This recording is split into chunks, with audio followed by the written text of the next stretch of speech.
Continuamos en Torremolinos San Abierto. Yo hoy he tenido una preocupación.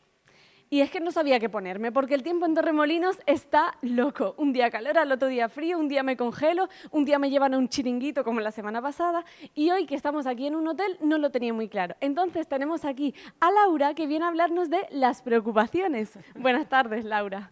Hola, ¿qué tal? ¿Cómo estás? Pues preocupada. Preocupada, ¿no?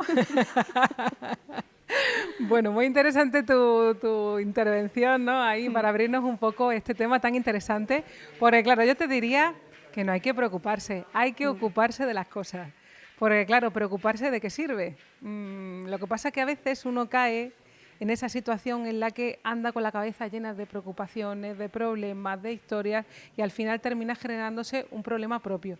Y yo te diría que la preocupación puede ser un síntoma del deseo. Uy, eso me interesa. ¿Me lo puedes explicar? Porque no lo he entendido muy bien. Sí, porque ¿Deseo? a veces, ¿Preocupación? bueno, porque a veces se puede decir que hay personas que viven preocupadas toda la vida en lugar de ocuparse de las cosas. Viven más en su mente que en la realidad. Entonces, es un síntoma del deseo en el sentido de que no importa lo que haya en la realidad, si es el tiempo, si es que le ha pasado no sé qué, si es que tenga que pagar no sé cuánto, ¿no? La cuestión es estar siempre preocupado y no ocuparse de las cosas. Es como si uno se saliera de ese escenario y lo podríamos enlazar con que tal vez puede tener que ver con la ansiedad.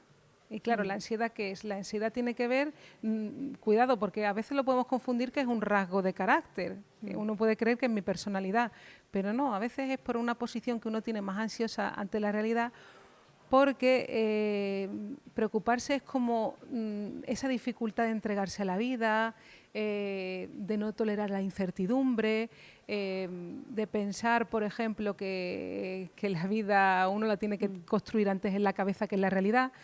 Cuando uno sale a la calle o uno está en el camino de la vida, y ahí es uno cuando tiene que ir decidiendo las cosas. Antes no, en tu cabeza no están. Tienes que tener en cuenta la realidad. Si uno no tiene en cuenta la realidad, se sale de foco. Estás más viviendo en tu imaginación y es difícil tomar las decisiones. Además que también nota esa intolerancia a la incertidumbre, a que las cosas no son como uno piensa ni como uno quiere, sino que es la realidad la que te va a ir mostrando las decisiones que tienes que ir tomando. Entonces, es un síntoma del deseo en el sentido de que uno va escenificando en diferentes lugares que en lugar de ocuparse de las cosas, se preocupa, las tiene en la mente constantemente. Yo tengo una pregunta para ti, Laura, porque, claro, al fin y al cabo, ocuparse es lo contrario a preocuparse. Pero hay muchas veces que yo me preocupo por cosas de las que no sé cómo ocuparme. Por eso viene la preocupación, porque no sé cómo solucionarlo, por así decir. Muy interesante esa pregunta, porque hay que tener paciencia. No, es como si tú empezaras a leer un libro y en lugar de disfrutar del libro que estás leyendo, tú estuvieras preocupada por el final. Vale. Tú estuvieras pensando qué va a ser ese final y te pierdes todo lo que es los pasajes, los capítulos, ¿no? Es que uno no puede tener respuestas inmediatas, es creer que uno es Dios o es algo ajeno a la realidad o las relaciones. Muchas veces nos pasa que, claro, la solución no la tenemos, no es una fórmula, la vida no es una fórmula matemática ni es una pregunta y doy una respuesta. A veces ciertas preguntas te llevan no a responderlas, sino a hacerte otras. Y claro, es estudiando, entre otras personas, ¿no? Que muchas veces uno tiene una conversación con una persona y te abre la puerta para preguntarte otras, para ir a otros lugares, ¿no? Uno no lo sabe todo y es en las relaciones, en las lecturas, ¿no? en las conversaciones, como uno va forjando para cuando llegue ese destino, cuando llegue esa pregunta, cuando llegue, uno pueda responder de manera más adecuada, pero uno no tiene que saberlo todo en la vida, ¿no? Precisamente estamos en aprendizaje. Y es como querer anticiparse, ¿no? Como salirse también de la cena nuevamente. Porque es en el rodaje donde uno se va construyendo, donde uno se va haciendo. No tenemos respuestas a todo, es imposible tener respuestas a todo. La intentamos tener muchas veces, Claro, pero no hay respuestas a todo. Es en el rodaje donde uno va aprendiendo y donde uno se va encontrando con otras personas y va haciéndose unas preguntas y muchas veces abriendo el sentido a otras. O dando cuenta que esa pregunta te va a abrir a otras que no van a tener solución, ¿no? Al final es como toda la misma, ¿no? Todo nos lleva a esa mortalidad, ¿no? A ese final que uno a veces evita, ¿no? En esas preocupaciones, donde Pues uno sí. está constantemente dando vueltas y anclado en el mismo lugar para no dar un paso al frente, ¿no? Y Laura, yo te quería preguntar, a mí me surge una preocupación. Sí. ¿Qué pasos tendría que llevar yo personalmente para, como tú has dicho, al final es paciencia, pero reducir esa preocupación, que me importe menos, por así Ajá. decir? Hay un poeta que dice, ¿no? Que en marea alta mejor dejarse llevar y no entrar en contradicciones, y que en marea baja dejar fluir la imaginación. Es un dejarse llevar en la vida, ¿no? No hay pasos ni fórmula. Uno cree que las cosas hay que pensarlas, que la vida se piensa, que hay determinados pasos para hacer las cosas. Es hacer. Es cierto que hay otras personas que hicieron antes que nosotros y nos abrieron ciertas puertas, pero también es dejarse llevar, ¿no? Porque en ese dejarse llevar uno va a ir encontrando esas puertas para abrir y ir transformándose uno mismo en las diferentes situaciones. Entonces, ¿qué pasos puede uno dar? Pues eso, lo más importante es echar los pasos, ¿no? Hacer camino al andar. Uno va haciendo esos pasos y se va sujetando no a lo que uno quiera, lo que la cosa del momento, ¿no? Lo que te gusta y lo que no te gusta, sino que lo que es conveniente para cada situación, ¿no? Que también hay que escuchar, que es importante. Vale, perfecto. Y Laura, también te quería preguntar, porque al fin y al cabo las preocupaciones, que es algo que todos tenemos, Sí, bueno. no sé, como a mí me gustaría entender a raíz de dónde vienen. Porque yo hay épocas en mi vida, por ejemplo, en las que me pasan muchas cosas malas, muchas cosas que me preocupan y no le doy tanta importancia. Claro. Sin embargo, luego hay otras épocas en las que me pasa una cosa, me preocupa una cosa y tengo que enfocar todo en eso. Ajá. Entonces, ¿por qué? ¿Por qué pasa esta situación? ¿Tiene que ver con nosotros, con cómo nos sentimos o con la cantidad de cosas que nos pasan en el día? Es súper interesante tu pregunta porque has abierto para que podamos desarrollar una inteligencia de las cosas, ¿no? Eso es lo importante. En las conversaciones nos abrimos a preguntarnos otras cosas. Es muy interesante lo que has dicho porque es cierto que muchas veces es verdad que pasa, que a veces uno se preocupa por una tontería que no tiene importancia aparentemente, pero esa es la cuestión, aparentemente. Porque ya Freud nos decía, sabes que soy psicoanalista, ¿no? Que estoy en formación continua, ¿no? En psicoanálisis, y que Freud nos decía que las nimiedades, las tonterías, son un desplazamiento de otras cosas importantes que tienen que ver con las verdades del sujeto. Es decir, que a través de esa tontería que está uno repetitivamente, ¿no? Que podemos decir que es un plano más obsesivo, estoy hablando de cuestiones importantes en mí que no puedo expresar con palabras, que no las puedo simbolizar.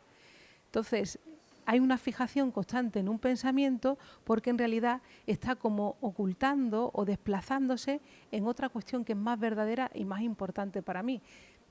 Y que mi censura la elimina, ¿no? Es como si hubiera un conflicto en la persona que lo desplaza a los diferentes escenarios. Por eso es interesante esa cuestión. No es la preocupación en sí, es una tontería. La cuestión es el mecanismo que realizamos, ese mecanismo de desplazamiento en el que vamos preocupándonos constantemente. En realidad hay otras cuestiones de fondo, en mi relación con mis deseos, con la vida, con alguna cuestión moral, que voy tomando elementos de la vida y que los voy trasladando en esa repetición. Por eso decía que es un síntoma del deseo, porque voy repitiendo algo que en realidad no es esa superficialidad, esa tontería, sino que es algo que está más de fondo en mí y que es mi reacción ante eso. Y utilizo cualquier cosa de la realidad para manifestar eso que soy y desconozco ser. Me parece muy interesante. Y también te quería preguntar, ¿tenemos un cúmulo de preocupaciones? En el sentido de hasta qué punto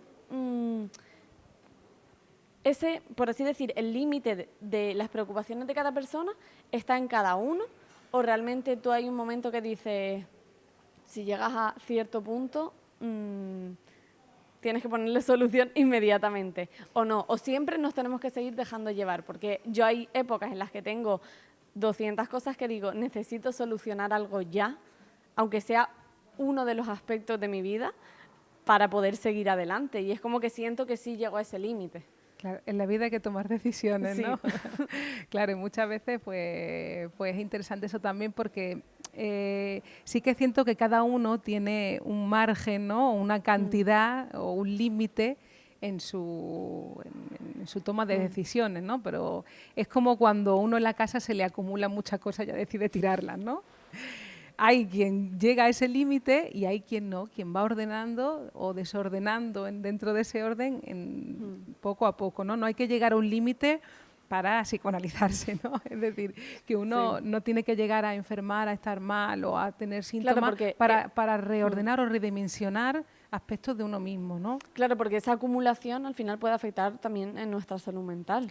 Claro, mira, por ejemplo, si lo comparamos con la acumulación económica, ¿no? Que también tiene que ver con lo psíquico, ¿no? El dinero es dinero porque circula. Si uno acumula, es como el tío Gilito, que sabe los tebeos, ¿no? Que al final no es dinero, es una acumulación tuya, no tiene ese valor. El valor es el intercambio.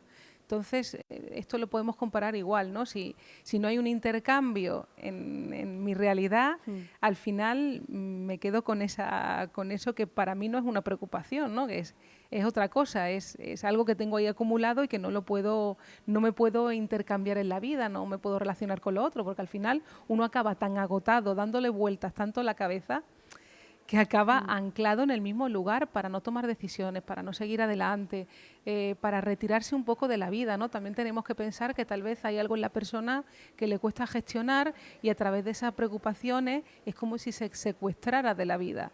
Hay algo más importante, más significativo en la persona que no puede gestionar y que esa preocupación le secuestra de esa vida. Y es como todos tenemos un torrente de energía importante que si no la pones en circulación, se queda uno anclado en esos síntomas, en las preocupaciones y le impide vivir, ¿no? Es una cuestión también de cantidad de energía. Si hay algo que no tolero de mi alrededor o de mí mismo, voy a utilizar cualquier cosa para apartarme de eso. Entonces, la energía tiene que circular, ¿no? No hay que acumular tanto, mejor ir soltando poco a poco. Es que yo creo, Laura, también es frustrante muchas veces. Pues tú dices eso, damos el paso a ocuparnos en vez de preocuparnos y a lo mejor algo que llevaba yo mucho tiempo frustrada por ello, me ocupo por fin de ese problema y aparece otro. Ay, la vida. Y muchas veces pues eso dices, ¿pero por qué? No lo entiendo. Pero efectivamente pues al final son cosas que pasan y que muchas veces yo creo que nos hacemos responsables nosotros mismos, pero yo creo que habrá muchas que no estén en nuestra mano.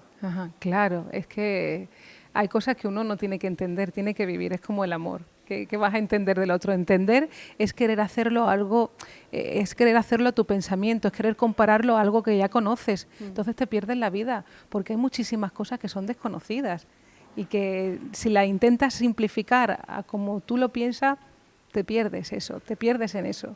Perfecto, Laura. Pues estoy preocupada porque nos estamos quedando sin tiempo.